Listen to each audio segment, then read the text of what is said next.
తుమ్మినా దగ్గినా ఏడ్చినా నవ్వినా రాజ్యం ఒక వ్యక్తి పైన కానీ ఒక వ్యవస్థ పైన కానీ టార్గెట్ చేసినప్పుడు ఆ ఉపా చట్టాన్ని ఉపయోగించి ఆ వ్యక్తులను ఆ సంస్థను అణచటానికి ప్రయత్నం చేస్తారు. ఇది ఇప్పటి నుంచి కాదు, టాటా ఫోటో కాంచి ఉన్నది. కానీ దీనికి ఏ ఆధారాలు లేకున్నా కేసు పెట్టి వ్యక్తులను హింసించవచ్చు, జైలు పాలు చేయొచ్చు అంటూ చెప్తున్నారు ఎన్ వేణుగోపాలరావు గారు. ఈ సందర్భంగా మీద జంజర్ల రమేష్ మీద ఇన్నయ్య మీద కేసు పెట్టారని వార్త తెలియగానే నేను ఫేస్బుక్లో ఒక పోస్ట్ పెట్టాను.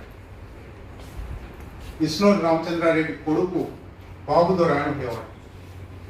బాబుదొర విష్ణు రామచంద్రారెడ్డి గడి మీద ప్రజలు దాడి చేశారు. బాబుదొర పారిపోతున్నాడు. గుర్రం మీద పారిపోతూ జన్మంలో రైలు ఎక్కడానికి వస్తూ ఉన్నాడు. వస్తూ కూడా పారిపోతూ కూడా ప్రాణభయంతో కూడా వాడి చేతిలో తుపాకుతో దారిలో కనబడ్డ ఇద్దరు లంబాడీలను గాలి చేసిపోయాడు. నేను వెంటనే ఆ ఘటన రాసి బాబుదొర ప్రాణభయంతో పారిపోయేటప్పుడు కూడా కాల్చి చంపాడు, ఈ ప్రభుత్వం కూలిపోతున్నప్పుడు కూడా కేసులు పెడుతుంది. సరిగ్గా ఆ కేసు గురించి కొన్ని విషయాలైనా మీతో పంచుకోవాలి. మీరు ఒకసారి ఎంతమంది ఎఫ్ఐఆర్ చదివారో తెలియదు. ఎల్లారెడ్డిపేట పోలీస్, ఎల్లారెడ్డిపేట ఎస్ఐ ఎన్నికల సందర్భంగా వచ్చిపోయే వాహనాలను తనిఖీ చేస్తూ నిలబడ్డప్పుడు ఒక వాహనంలో తాడిచెర్ల శ్రీనివాస్ అనే వ్యక్తి కనబడ్డాడు. తాడిచెర్ల శ్రీనివాస్, ఆయన దగ్గర 3,70,000 రూపాయలు, కొన్ని పేలుడు పదార్థాలు దొరికాయి. ఇవి ఎక్కడి నుంచి అని అడిగినప్పుడు మళ్ళీ ఈ లోహ పంచులను పిలిపించి కూర్చోబెడితే చంద్రన్న అంటే సిపిఐ మావోయిస్ట్ కేంద్ర కమిటీ సభ్యుడు, తెలంగాణ రాష్ట్ర కార్యదర్శి. చంద్రన్నతో 2-3 సంవత్సరాలుగా సంబంధం ఉంది. ఆయన గోపీనాథ్కు ఇన్నయ్యకు డబ్బులు పంపుతూ ఉన్నాడు. ఇదివరకు 2 సార్లు అట్లా అటు నుంచి ఇటు అటు డబ్బులు పంపాను. ఇప్పుడు గోపీనాథ్ ఆయనకి ఇమ్మని, ఎందుకు మరి అటు నుంచి ఇటు వచ్చిందని ఇటు నుంచి అటుకు మళ్ళీ మాట్లాడు, ఆయనకి ఇమ్మని 4 లక్షలు గోపీనాథ్ ఇచ్చాడు. దానిలో నాకు 30,000 ఖర్చు అయ్యాయి, 3,70,000 ఇవి దొరికినాయి అని అన్నాడు.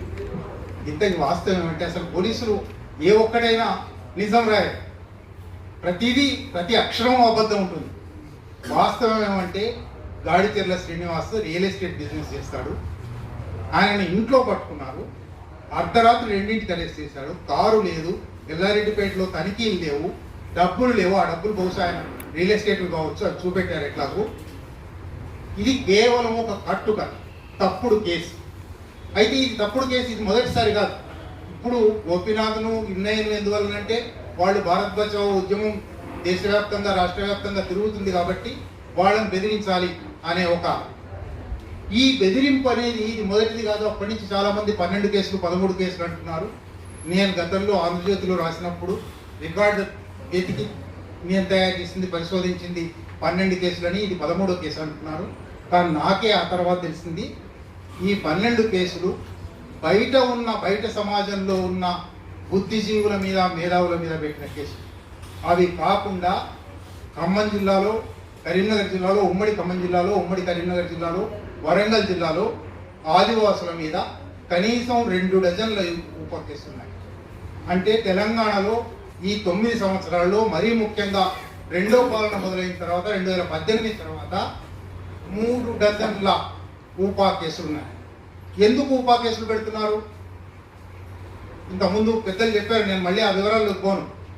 ఊపా ఎందుకు పెడతారంటే మిగిలిన ఏ ఐపీసీ చట్టమైనా ఒక చర్య జరగాలి, ఒక క్రియ జరగాలి, ఒక పని జరగాలి. పని మీద కేసు ఉంటుంది, చర్య మీద కేసు ఉంటుంది, అది నేరం అవుతుంది. ఒక్క ఊపా మాత్రమే మాట నేరం అన్నది, రాత నేరం అన్నది, ఆలోచన నేరం అన్నది, సైగ నేరం అన్నది. కాబట్టి ఊపా కేసు పెడితే మీరేమి చేయనక్కర్లేదు. మీరు సైగ చేశారు కాబట్టి ఉపా కిందికి వస్తారు, మీరు చెయ్యి ఊపారు కాబట్టి ఉపా కిందికి వస్తారు, మీరు రాసుకున్నారు కాబట్టి ఉపా కిందికి వస్తారు. ఇటువంటి దుర్మార్గమైన చట్టం, ఈ చట్టాన్ని మళ్ళీ చెప్పాలి కాంగ్రెస్ ప్రభుత్వం తెచ్చింది.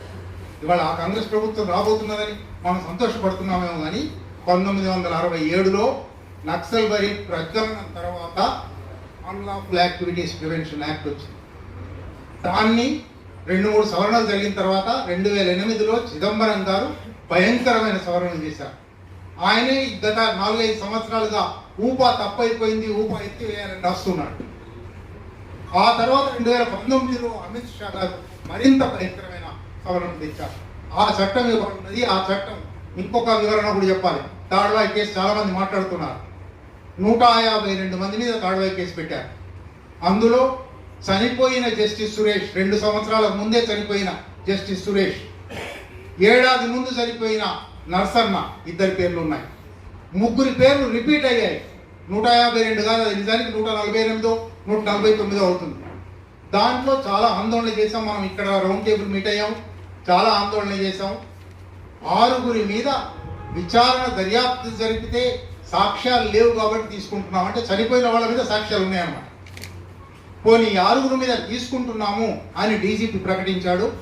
4 నెలలు గడిచింది, ఇవాళకి విత్డ్రా చేసుకోలేదు. సార్ ఇంకా అమాయకంగా నమ్ముతున్నారేమో మేడం, నమ్ముతున్నారేమో. ఏమన్నాడంటే ఆయన లెక్క ప్రకారం పబ్లిక్ ప్రాసిక్యూటర్ వెళ్ళి ఆ కేసులో మెమో వేయాలి, మేము ఇది విత్డ్రా చేసుకుంటున్నామని. మెమో వేస్తాము అని డీజీపీ అన్నాడు. అన్న తర్వాత 4 నెలలు 5 నెలలు గడిచింది, ఇవాళకి మెమో వేయలేదు. ఎందుకు చేస్తున్నారు ఇది? ఇది కేవలం ఒక మెడ మీద వేలాడే కత్తి. ఈ 13 కేసుల్లోనే ఒక్కొక్క కేసులో 152 ఉంది, 80 ఉంది, 110 ఉంది, 120 ఉంది. మొత్తం పేర్లు లెక్క పెడితే ఒక 500 పేర్లు ఉంటాయి. ఒక్కొక్కళ్ళ మీద 3 కేసులు, నా మీద 3 కేసులు ఉన్నాయి. ఒక్కొక్కళ్ళ మీద లెక్క పెడితే ఒకళ్ళ మీద 7 కేసులు, 8 కేసులు ఉన్నాయి. ఇవన్నీ లెక్క పెడితే 200-250 మంది తెలంగాణ బుద్ధిజీవులు, పౌరుల మీద మెడల మీద కత్తి వేలాడుతుంది. నిజానికి ఈ కేసులు కొని టేకప్ చేసి ఏమైనా చేస్తున్నారా? ఈ 250 మందిలో 10 మందిని మాత్రమే అరెస్ట్ చేస్తారు. ఈ 13 కేసుల్లో 3 కేసులను మాత్రమే ఎన్ఐఏ తీసుకుంది. ఇవన్నీ ఎన్ఐఏ కేసులు కాదు, ఇవన్నీ చంద్రశేఖరరావు గారి కేసు, చంద్రశేఖరరావు గారి ప్రభుత్వం పెట్టిన కేసు.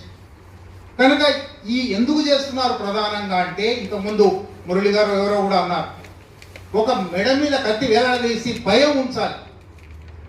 200 మందిని అరెస్ట్ చేయలేదు, 250 మందిని అరెస్ట్ చేయలేదు, 10 మందినే చేశారు. మిగిలిన 240 మంది ఎప్పుడు భయపడుతూ ఉండాలి, ఎప్పుడు వస్తారో, ఏ రాత్రి నాకు మోగుతుందో, ఎప్పుడు అరెస్ట్ చేసి ఈ కేసులో పెడతారో. కేసులో పెడితే 6 నెలల వరకు ఛార్జ్ షీట్ వేయనక్కర్లేదు, బెయిల్ లేదు. కాబట్టి ఇప్పుడు చూస్తున్నాం ఊపా కేసులు 5 ఏళ్ళు. ఊపా కేసులు బొంబాయిలో ఒక ముస్లిం అమాయకుడి మీద 19 సంవత్సరాల జైల్లో ఉన్నాడు. తర్వాత నిర్దోషిగా కేసు కొట్టుపోయి అట్లా ఉండే అవకాశం ఉంది కాబట్టి ఈ కేసు పెడుతున్నారు.